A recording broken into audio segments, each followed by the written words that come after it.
My bad, y'all. I ain't mean to have my camera off. So, good morning, T subs and T squad. So, as you get here, a lot better. A lot better. No issues with my throat, no voice, none of that. I feel a lot better. So, that's good. All right. Praise report. Okay. Praise report. Now that I got as promised, Summer House. This is season 2, episode 1, new summer, old summer, new drama. Old Vineyard, new drama. Um, Let me start off by saying this. No, this episode did not give, didn't give. All right, now don't get me wrong. It wasn't a bad episode. You know, it wasn't horrible. It wasn't boring, but it wasn't chock full of whatever I'm sure the people is looking for. We're not gonna get into the meats and potatoes. So probably about what looked like the second damn episode from what I saw. But we'll get there. But in the meantime, in between time, we just gonna focus on episode 1. So in the beginning, Jasmine says that she and Jasmine haven't spoke since they left Martha's last summer, she's been hanging out and keeping up with the rest of the group. Not Jasmine. Jordan has been keeping up with the rest of the cast and the rest of the group, but her. Nick and Tasia are still lying in our face, trying to make it seem as if Nick is into girls like that, because I just don't think so. And she wonders if Summer and Alex still have a thing, and we're gonna get to that later. And Amir is still with that pasty ass white gal. Moving on. Yeah, I said it. Moving on. So Bria's the first one to arrive with Milo's ugly ass. Girl, listen. The minute that I saw that leash come out and then that four-legged monster, that four-legged greedy ass crumb snatcher stepping his paws out, I said, bitch, I'm annoyed already. Throw the whole season away. Like, I look, ain't no use or no need for Milo's ass. I don't care what none of y'all say. Peter, fuck y'all. I don't want to see Malo's ass. Malo don't need to be nowhere around these niggas. He really don't. Malo need to be in the dog bed, round there to where the hell she live. Like Bria, you ain't got nobody to watch that creature while you gone. Is that the reason why you bringing in no babysitter? Don't nobody want to look. Malo started all that foolishness last season. See, everybody wanted to blame it on Amir, and I get it. But Milo was a part of the damn shenanigans too, because it was his hair that stirred up all of that damn conundrum. And then here she go bringing this four-legged beast down there again. I'm sick of Malo's ass. Like, Malo annoyed me. He did. Malo annoyed my soul. I promise y'all, Malo did. Malo did it to me. When I saw Malo get out, I said, oh, girl, there go the season. And here's the gag. I love dog. But Malo annoys my spirit to know. I'm telling y'all he do. Because Malo know what he doing around here. Malo know he started all that fuck shit last season with Mariah and all that foolishness that here she come back again. I see Malo for Malo's words. I don't fool with Malo. I'm letting y'all know that, but I do not fool with Malo. Malo was starved messing with me. Moving on. So Lord, I just went off for 2 minutes about Pola Malo. Well, hell, that's how I feel. Damn it. I ain't gotta bite or hold my tongue. This is my house. I said what the hell I said. And if Bria got a problem with it, she can hit me up.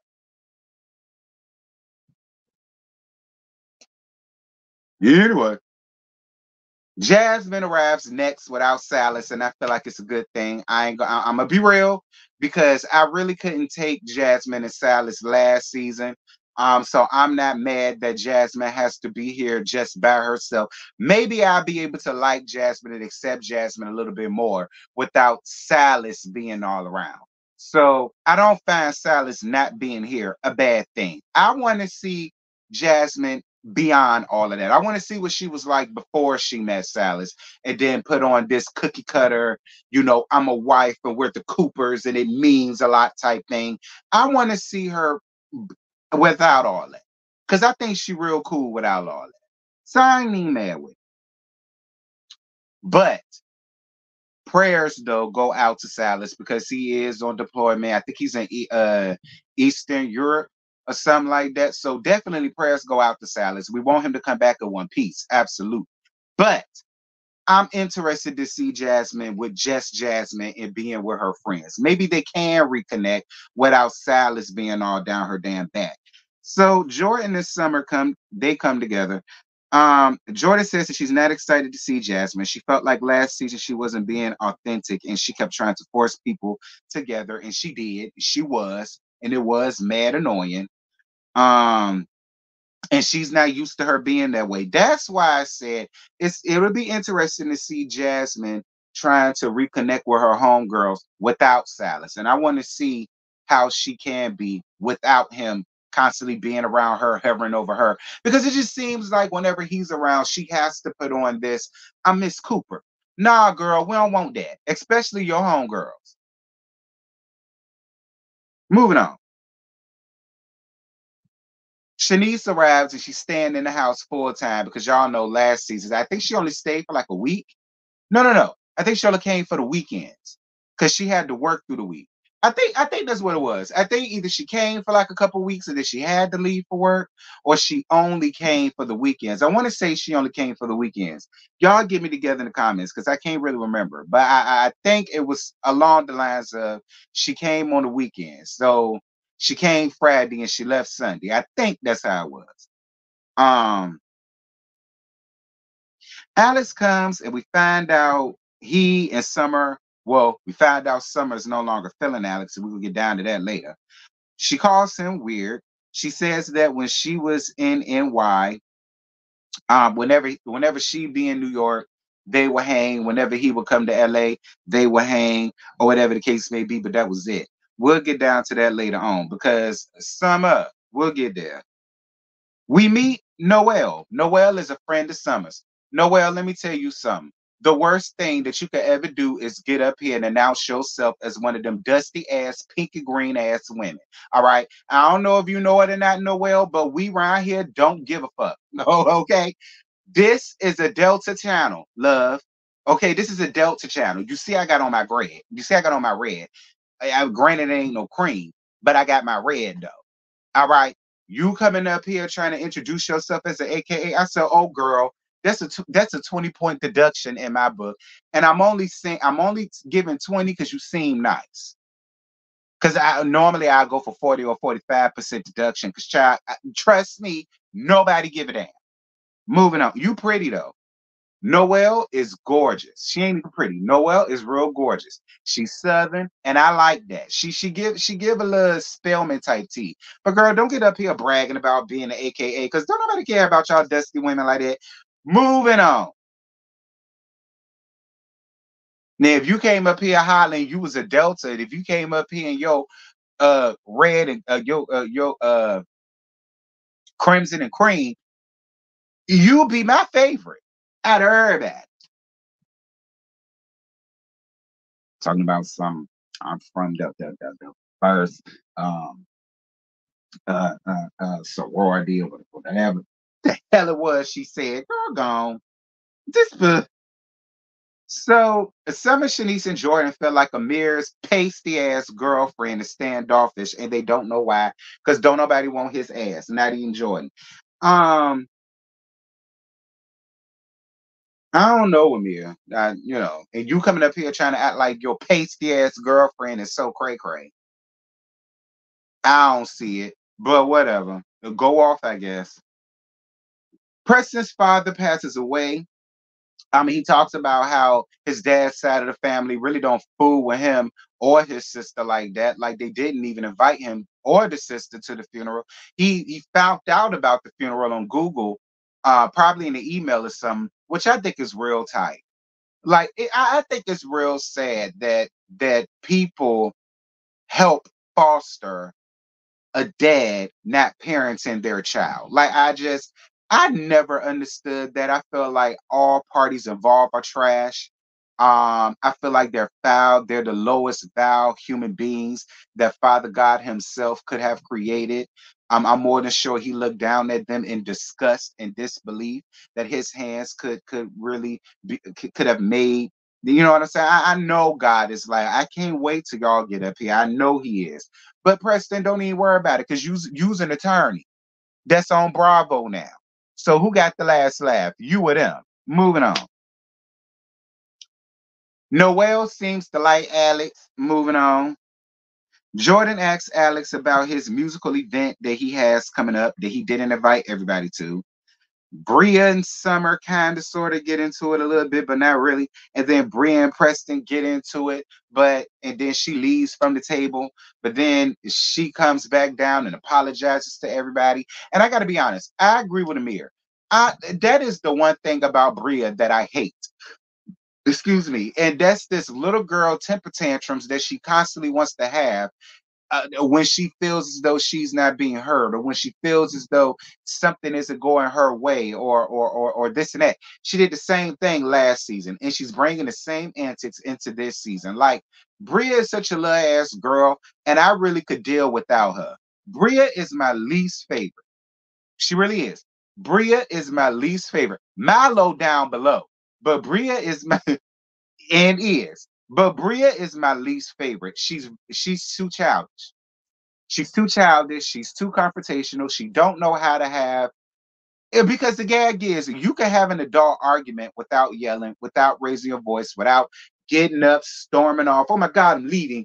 Then everybody got to come upstairs and talk you to come back downstairs, only for you to sit and apologize and then you fine. Like, we too old for that.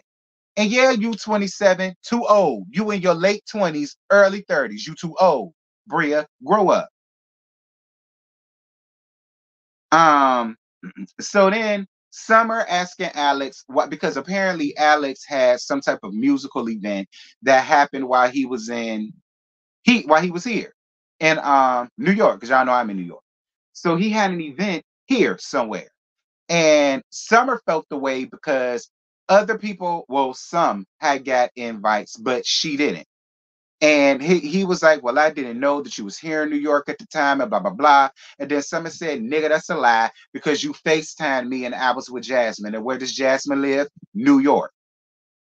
So she said, nigga, please. She said, so basically, in so many words, Summer said, you can invite me to your bed and you can invite your dick in my coochie, but you can't invite me to your event so that I can show you love and support.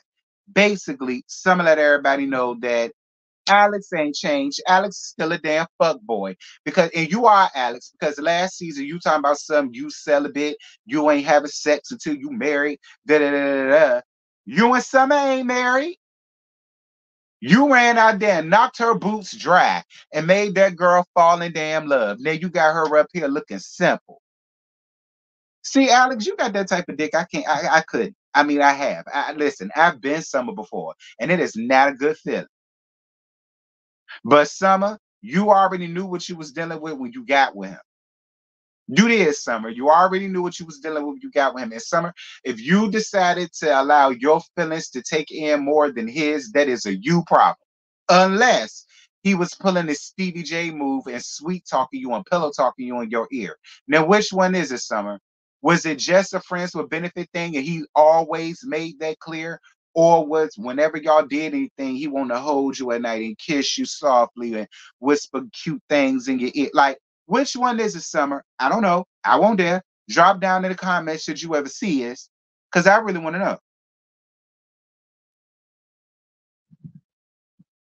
And I agree with Preston. Girl, dish. How was the dick? Because I do want to know. Anyway, um, so Jasmine's feeling like she's been disjointed from the rest of the group, and it's real to her because without her, they wouldn't know each other. Well, not really, because Preston and Silas already knew each other. So, I mean, but nah, then again, I mean, because if your homegirls was your homegirls, they could have only met Silas and Preston through you, unless they already knew Preston, and I doubt that they did. So, I mean, okay, I guess I give you that, Jasmine. But Jasmine, at the end of the day, I get why they didn't want to be fooled with you, Jasmine, because again, you're trying to push people into marriage. push people into relationships, and then you running around here trying to play Betty Crocker with Silas ass. And no, nobody wants to be around that. If that's not you, that's not your aesthetic, and they know that, then it doesn't shock me that they like, yeah, I'm just gonna let her be married and live her life, and that's fine. We just gonna be around here. I think that's what it was. And now you feel disjointed. Well, but why should it matter? You a Cooper. Remember? You a Cooper. And being a Cooper means everything. What the hell do you need with friends when you a Cooper? That's the way you made it seem. So I don't really see what the problem is. They stepped back and allowed you to be a Cooper. I don't know. Moving on. Y'all see how I'm breezing through this because I only got two more bullet points. So the group goes out for a boat ride. This is the next day after they do their little dinner, the little seafood dinner, and um the group has a boat ride. Jasmine pulls Jordan to the side to get down to the bottom of the issues. I appreciated Jordan's openness. I appreciate Jordan's honesty. And Jordan told her straight up, your actions is the reason why I pull back. You was displaying and you was displaying a person that I don't know. And I get listen, yes, when your friends get married, dynamics do change. That's just that. When your friends get married, dynamics change. Hell, dynamics could change when your friend get a man. Okay, like you don't even have to be married. To be honest, the dynamics can change just because your friend found the dirty piece of trade and they feel like they in love now. So I I I I don't want to put it all off on Jasmine because I get it. Jasmine was a new wife, and Jasmine is giving what a lot of new wives feel like they need to give. Like what Jasmine is giving, that's normal for a new wife. Just like what Jordan is giving is normal for friends of that new wife, and they feel like they changed. So instead of coming in between the marriage, they're just going to let it fall by the wayside. I get it. Do I think it should be too much of a thing to where y'all can't be friends? No, no, no. Because at the end of the day, Jordan, you also do have to accept the fact that some dynamics are gonna change, and it isn't necessarily a bad thing, and it doesn't necessarily mean that you have to fall back. Just try to find a way to navigate. That's all. That's all. You just find a way. It doesn't have to be hard. It's only hard if you make it hard. But if the both of you guys truly, truly want your friendship, enjoy your friendship, you enjoy each other's company, that sisterhood, that camaraderie that the both of you guys say that you have, that you say that you love, that you say that you miss, then this shouldn't stop y'all from being cool. In my opinion, all it takes is a conversation. My opinion. I don't know. Because well, I got married friends, but you know, they ain't changed that much. But you know, I I'm more than sure when they first got married, I, you know, but then eventually you just fall back into the same pattern because I mean, y'all get my drift. But we can move on. Alex talks to Summer. Summer, like I said, if you just wanted everybody in the house to know that you got that dick, girl, just say that. Because at the end of the day, Summer, you really didn't have to throw that out there. Y'all fucking wasn't none of their business. And it really didn't have nothing to do with you not getting an invite because an invitation to his event is a completely 360 to you inviting him into your coochie. Like it is different. That's one thing. Business is business, pleasure is pleasure. So I mean, it is kind of weird, Summer. It is kind of like you just wanted them to know that you got the dick. You got the dick from the person who came up here first season hollering about he ain't no fuck boy no more, and he's celibate, and he don't drink no more, and he don't party no more, and all of that. I really felt like you threw that out there as a flex, like ha ha ha, I got the dick, but your feelings got hurt at the end of the day. I don't know, Summer. Again, let me know how that happened. But y'all, that's it. That's all. I ain't got no more. Like I said, Summer, it won't bad. It gave what most first episodes in season 2 get. It looks like the rest of the season is it's gonna kick off. Like I said, it look like it's gonna kick off next week. Because they say Nicholas got a problem with keeping his hands to himself. I don't know, honey, but we gonna see what they give. Y'all drop down in the comments. Let me know what y'all thought about the episode, and I will holler at y'all later, child. Bye.